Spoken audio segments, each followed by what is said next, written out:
আসসালামু আলাইকুম বন্ধুরা, কেমন আছেন সবাই? আশা করছি ইনশাল্লাহ সকলেই ভালো আছেন। অনেকদিন পরে আবারও আপনাদের মাঝে ফেস ক্যাম ভিডিওতে হাজির হয়েছে। ইনশাল্লাহ হয়তো সকলেই ভালো আছেন আল্লাহর রহমতে। তো আজকের এই ভিডিওতে মূলত আমরা কিরগিজস্তানের বেশ কিছু গুরুত্বপূর্ণ বিষয় নিয়ে আমরা এই ভিডিওতে আলোচনা করব।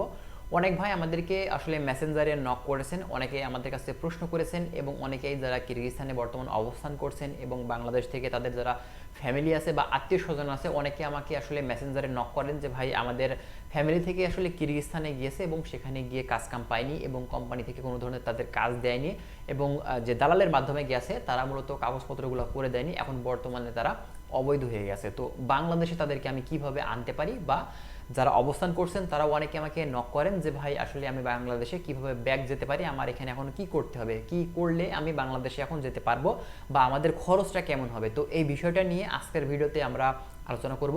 সম্পূর্ণ ভিডিওটি আপনারা নাটেনের শেষ পর্যন্ত দেখবেন, তাহলে আপনারা বিস্তারিত বিষয় নিয়ে কিন্তু এই ভিডিওতে জানতে পারবেন।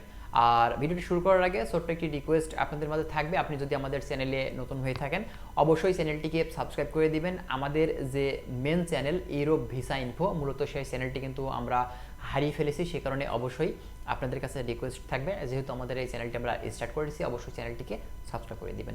তো তাহলে চলুন আর কথা না বাড়িয়ে আমরা মেন যে বিষয় আমাদের ভিডিও সেই দিকে আমরা ফোকাস করি। আচ্ছা, প্রথমত আপনাদেরকে যে বিষয়টা দিয়ে শুরু করব সেটা হচ্ছে, আপনারা জানেন বাংলাদেশ থেকে অনেক এজেন্সি আছে যারা 59 দিনের ভিসাতে ই ভিসা দিয়ে কিরগিজস্তানে পাঠাচ্ছে। তো এখানে কথা হচ্ছে, যারা পাঠাচ্ছে বাংলাদেশ থেকে, মূলত এখান থেকেই কিন্তু মানে বাংলাদেশ থেকেই কিন্তু আপনার ভিসার মেয়াদ প্রায় শেষের দিকে হয়ে যাচ্ছে।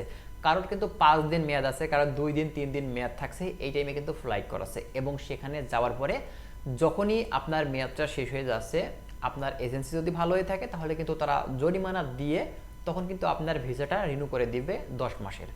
আর ভিসার মেয়াদ থাকতে থাকে যদি করে দেয় তাহলে তো আলহামদুলিল্লাহ, সেটা কিন্তু অনেক ভালো। কিন্তু রিসেন্টলি অনেক বাংলাদেশি আছে বাংলাদেশ থেকে আসলে কিরগিজস্তানে যাওয়ার পরে তাদের ভিসার মেয়াদ শেষ হয়ে গেছে, যে দালালের মাধ্যমে তারা গেছে সেই দালালে কিন্তু আপনার এই ভিসার মেয়াদটা বাড়িয়ে দেয়নি বা তারা কিন্তু রিনিউ করে দেয়নি। তো কিরগিজস্তানের যেসব কোম্পানি আছে মূলত বেশিরভাগ কোম্পানি কিন্তু তারা এই রিনিউ করার যে খরচটা এর দায়ভার কিন্তু নেয় না, যে যাত্রী আছে তাকে কিন্তু নেওয়া লাগে। তো ফার্স্টে যেসব বাংলাদেশি মূলত যায়, তো তাদের রিনিউটা কিন্তু যে এজেন্সি পাঠায় কিরগিজস্তানে তো তারাই কিন্তু করে দেয়।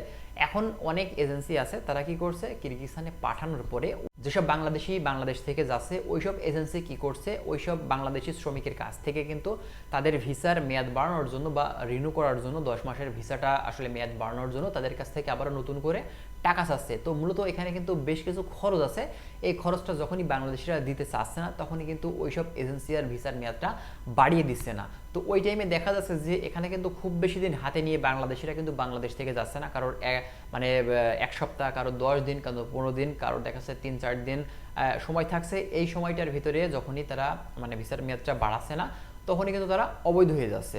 তো অবৈধ হওয়ার কারণে দেখা যাচ্ছে বিভিন্ন কোম্পানি তখন কিন্তু আর কাজে নিচ্ছে না, মানে বৈধ উপায় থাকার পরেও কিন্তু অনেক বাংলাদেশি কিরগিজস্তানে যাওয়ার পরে কিন্তু কাজ পাচ্ছে না। এখন অবৈধভাবে যদি একজন বাংলাদেশি থাকে সেখানে, তো তাকে কিভাবে কাজে নিবে, তারপরেও আপনি অভিজ্ঞতা সম্পূর্ণ শ্রমিক কিনা, আপনার স্কিল আছে কিনা, এই বিষয়টাও কিন্তু আসলে দেখার বিষয়।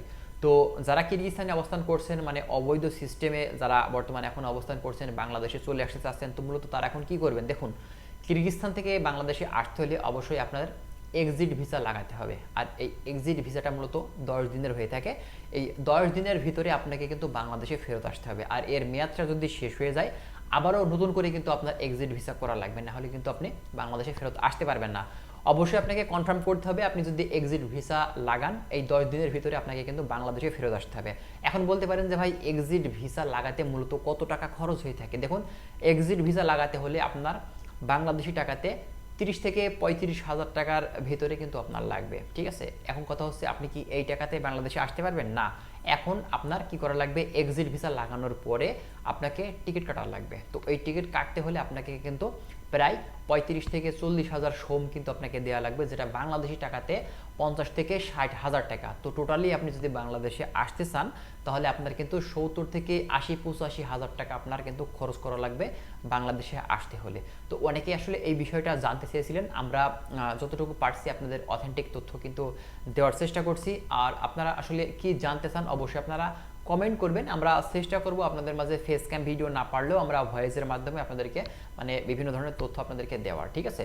তো বর্তমানে যারা এখন কিরগিজস্তানে অবস্থান করছেন বা অনেকে বাংলাদেশে আছেন, তাদের আসলে ফ্যামিলির লোকজন হয়তো কিরগিজস্তানে আছেন, বাংলাদেশে আসতেছেন, মূলত তারা কি করবেন বুঝে উঠতে পারছেন না।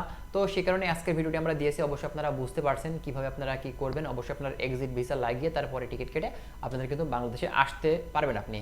তো এখন কথা হচ্ছে আপনি কার মাধ্যমে করবেন। দেখুন, যেহেতু আপনি অবৈধ হয়ে গেছেন, আপনি কোনো অফিস আদালতে সেখানে গিয়ে কিন্তু করতে পারছেন না।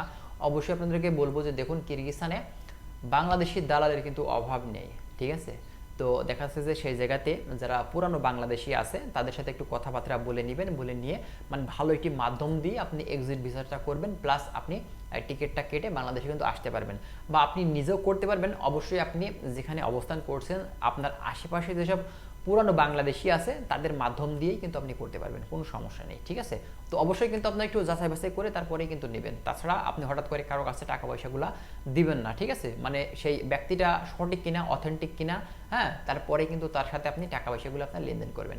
তো যাই হোক, আজকের ভিডিওটি আমরা এখানে শেষ করছি। সবাই ভালো থাকবেন, দেখা হচ্ছে নেক্সট ভিডিওতে। আপনারা কোন বিষয় নিয়ে জানতে চাচ্ছেন কমেন্ট করবেন, আমরা চেষ্টা করবো সেই বিষয় নিয়ে ভিডিও দেওয়ার। তো ভালো থাকবেন সবাই, আজকে এখানে শেষ করছি, আল্লাহ হাফেজ।